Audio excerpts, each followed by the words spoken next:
Government PG college Baran Rajasthan. Sitaram Berwa, assistant professor, subject zoology.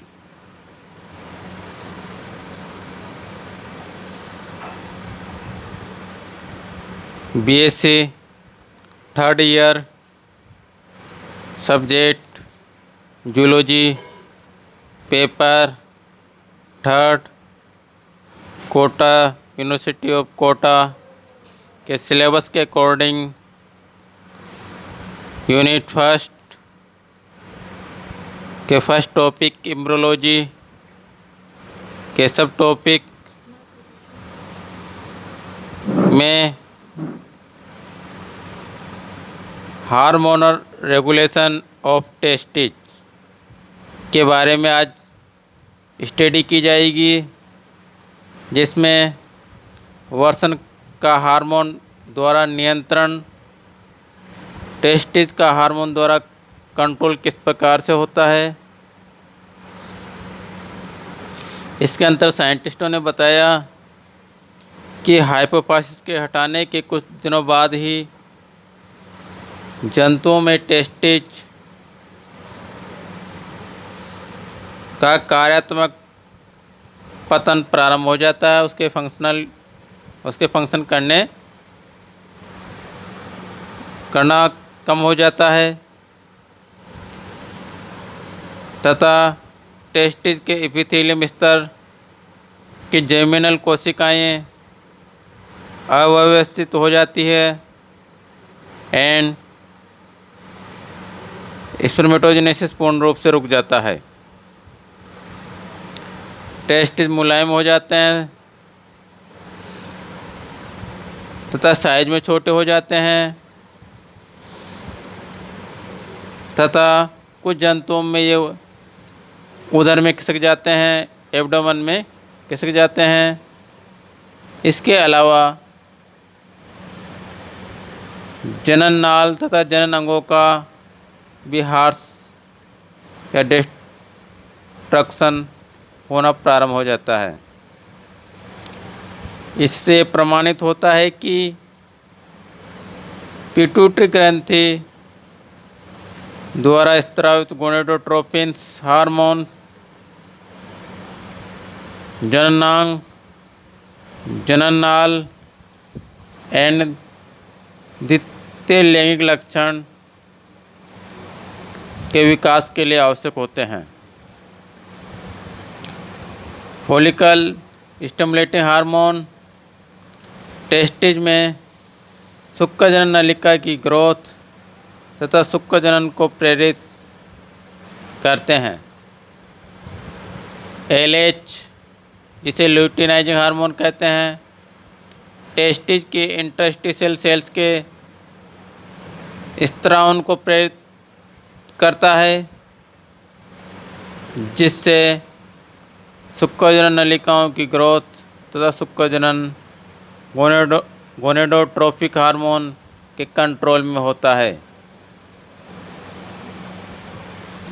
परंतु अंतिम विभेदन एंड्रोजन के कंट्रोल में होता है। ल्यूटिनाइजिंग हार्मोन, जो कि पिट्यूटरी ग्लैंड के एडेनोहाइपोफाइसिस से सेक्रेट होता है तथा डायरेक्ट ही इंटरस्टिशियल सेल्स को टेस्टोस्टेरोन स्रावित करने के लिए उत्प्रेरित करता है कि टेस्टोस्टेरोन हार्मोन सेक्रेट कीजिए। टेस्टोस्टेरोन शुक्रजनन को कंप्लीट करता है तथा जनन नाल को क्रियात्मक अवस्था में रखता है, जिसके उसकी एक्टिविटी चालू रहती है तथा द्वितीय लैंगिक लक्षणों को कंट्रोल रखता है। अतः टेस्टिस के इंटरस्टिशियल सेल्स द्वारा स्रावित टेस्टोस्टेरोन सीधे ल्यूटिनाइजिंग हार्मोन के कंट्रोल में होते हैं। पिट्यूटरी ग्लैंड द्वारा ल्यूटिनाइजिंग हार्मोन का स्त्रावन हाइपोथैलेमस द्वारा स्रावित हार्मोन के कंट्रोल में होता है। टेस्टोस्टेरोन का अधिक मात्रा में स्रावण नेगेटिव फीडबैक मैकेनिज्म द्वारा पिट्यूटरी ग्लैंड एंड हाइपोथैलेमस के स्रावन को इनहिबिट करता है, रोकता है। सुक्काजनन नलिकाओं में उपस्थित सर्टोली सेल्स भी इनहिबिन नामक एक हार्मोन का स्रावन करती है। यह हार्मोन भी नेगेटिव फीडबैक मैकेनिज्म के अंतर्गत फॉलिकल स्टिमुलेटिंग हार्मोन तथा ल्यूटिनाइजिंग हार्मोन के स्रावन को इनहिबिट करता रोकता है। इनके फंक्शन को डायग्राम के द्वारा दिखाया गया है, जिसमें टेस्टिस के कार्यों का कंट्रोल, तो डायग्राम में ऊपर की ओर पिट्यूटरी ग्लैंड दिखाई गई है। पिट्यूटरी ग्लैंड के अग्रभाग को एडेनोहाइपोफाइसिस तथा पश्चभाग को न्यूरोफाइसिस कहते हैं। एडेनोहाइपोफाइसिस में डायग्राम में दिखाया गया है जो गोनेडोट्रोफिक रिलीजिंग हार्मोन सेक्रेट करता है, इसको डायग्राम में नीचे भी दिखाया गया है। इंटरस्टिशियल सेल्स जो टेस्टिस में पाई जाती है उसको उत्तेजित करता है, जिससे टेस्टोस्टेरोन हार्मोन सेक्रेट होते हैं। टेस्टोस्टेरोन हार्मोन वापस पिट्यूटरी ग्लैंड को नेगेटिव फीडबैक देता है।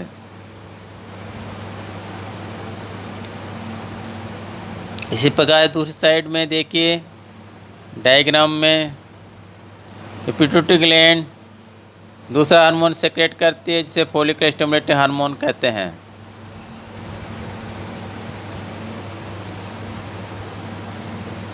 जो सर्टोली सेल्स को स्टिमुलेट करता है, जो स्पर्म को न्यूट्रिशन प्रदान करता है। सर्टोली सेल्स एक हार्मोन सेक्रेट करती है जिसे इनहिबिन कहते हैं, जो पिट्यूटरी ग्लैंड के पार्ट को इनहिबिट करती है, नेगेटिव फीडबैक देती है तथा हाइपोथैलेमस को भी नेगेटिव फीडबैक करती है कि आप फॉलिकल स्टिमुलेटिंग हार्मोन का नियंत्रण कीजिए। सर्टोली सेल्स का ये फंक्शन होता है। इसी प्रकार टेस्टोस्टेरोन हार्मोन जो स्पर्मेटोगोनिया का निर्माण करता है, स्पर्मेटोगोनिया के फलस्वरूप स्पर्म का निर्माण होता है। इस प्रकार से टेस्टिस के फंक्शन का कंट्रोल होता है।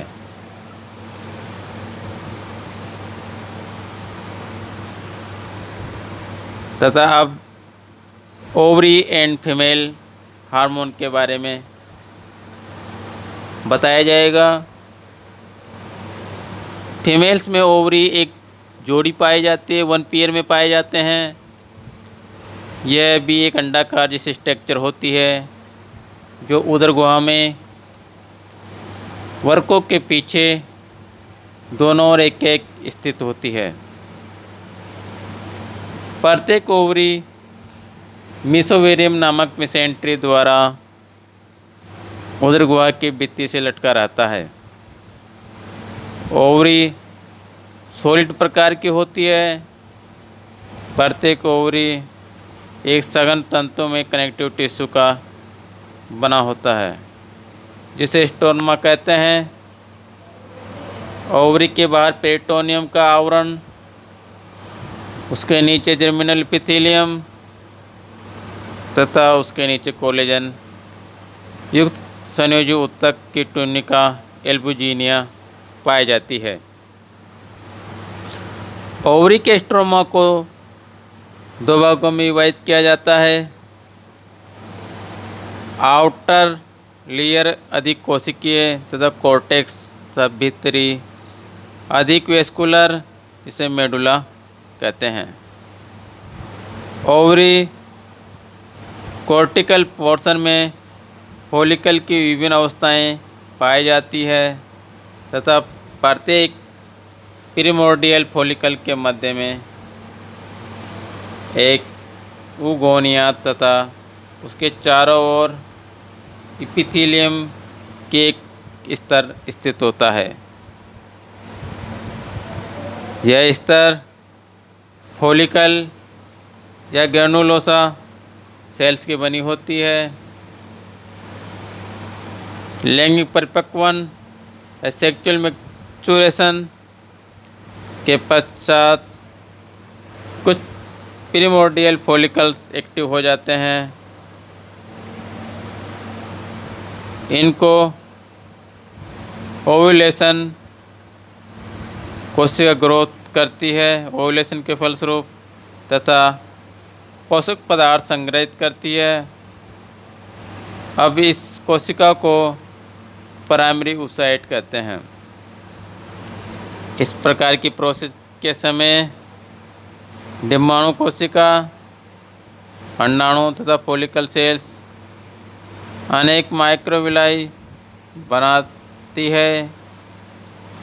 इनके माइक्रोविलाई की सहायता से ही डिम्बाणु कोशिका फॉलिकल सेल्स में पोषण प्राप्त करती है, फॉलिकल सेल से पोषण प्राप्त करती है। इसी समय डिम्ब कोशिका तथा पुटिका कोशिका के मध्य ग्लाइकोप्रोटीन की एक स्तर बनती है, जिसे जोनोपेलिसिडा कहते हैं। इस अवस्था को प्राइमरी फॉलिकल कहते हैं, जिसे प्राथमिक पुटिका भी कहते हैं। ओवरी में उपस्थित सभी जर्म सेल्स का डेवलपमेंट प्राइमरी फॉलिकल सेल्स में नहीं होता। जिनका फॉलिकल सेल्स में डेवलपमेंट नहीं होता वह आर्टरिक्टिक जिन पुटिका या फॉलिकल्स के रूप में चेंजिंग होकर डिजेनरेट तथा अपघटित हो जाती है। प्राइमरी फॉलिकल सेल्स के लगातार ग्रोथ के साथ साथ फॉलिकल या ग्रैनुलोसा सेल्स का भी एक्टिव प्रकार से विभाजन होता है। यह विभाजन पिट्यूटरी ग्लैंड द्वारा स्रावित फॉलिकल स्टिमुलेटिंग हार्मोन की उपस्थिति में होता है। इसके परिणाम स्वरूप अंडाणु या डिम्ब कोशिका के चारों ओर ग्रैनुलोसा कोशिकाओं की एक स्तरीय तथा बहुस्तरीय एपिथेलियम बन जाती है। ग्रैनुलोसा सेल्स की यह स्तर ही मेम्ब्रेन ग्रैनुलोसा कहलाती है। इस अवस्था को सेकेंडरी फॉलिकल्स कहते हैं तथा इसके लास्ट में सेकेंडरी फॉलिकल में एक फॉलिकुलर कैविटी या एंट्रियम बनना प्रारंभ हो जाता है। इस गुहा में एक लिक्विड भरा रहता है जिसे लिक्विड फॉलिकुलिक कहते हैं या पुटिके तरल कहते हैं। धीरे धीरे ये कैविटी के विस्तार के कारण फॉलिकल का आकार भी बढ़ता जाता है। इस समय फॉलिकल के चारों ओर का स्ट्रोमा चेंजिंग होकर संयोजक तक की एक डबल लेयर बनाता है। आंतरिक स्तर ग्रंथिल तथा अति संवहनीय होता है। इसे थिका इंटरना कहते हैं। तथा बाहर की ओर तंतुमय संयोजक के स्तर को थिका स्टर्ना कहते हैं। जिसे बाहरी स्तर को थिका स्टर्ना कहते हैं। डिम्ब कोशिका के चारों ओर 2 या 3 स्तर की ग्रेनुलोसा इपिथेलियम क्यूमुलस ओफोरस कहलाता है। जोना फेलुसुडा के ठीक बाहर की ग्रेनुलोसा सेल्स अन्य कोशिकाओं से विनीत होकर कोरोना रेडिएटा स्तर बनाती है। इस अवस्था को ग्रेफियन फॉलिकल या मैच्योर फॉलिकल कहते हैं। थिका लेयर का परिवर्धन तथा फॉलिकुलर के गुहा का बनना पिट्यूटरी ग्रंथि द्वारा स्रावित हार्मोन स्टिमुलेटिंग हार्मोन द्वारा प्रेरित होता है। फॉलिकल के ग्रोथ काल में प्राइमरी ग्रेफिन फॉलिकल्स अपनी पूर्ण वृद्धि हो जाने पर मियोसिस डिवीजन द्वारा सेकेंडरी oocyte जो प्राइमरी oocyte है वो सेकेंडरी oocyte तथा प्रथम पोलर बॉडी का निर्माण करते हैं। इसको डायग्राम के द्वारा दिखाया गया है, जो डायग्राम में शो हो रहा है, क्योंकि इसका ओवरी एक जोड़ी होते हैं। इसकी बाहरी लेयर जर्मिनल एपिथेलियम की बनी होती है। इसके बीच बीच में अनेक फॉलिकल अप्रोचेज मैच्योरिटी दिखाई गई है तथा प्राइमरी oocyte तथा सेकेंडरी oocyte तथा ग्रेफिन फॉलिकल भी दिखाया गया है तथा बीच में एक नेस्ट तंतुनुमा संरचनाएं है तथा मध्य के में अंदर की ओर मेसोवेरियम तथा ब्लड वेसल्स कार्पस एल्बिकेनस इत्यादि को डायग्राम में शो किया गया है। इसके साथ आज का टॉपिक कंप्लीट होता है। नेक्स्ट टॉपिक अगले टर्न पे पढ़ाया जाएगा।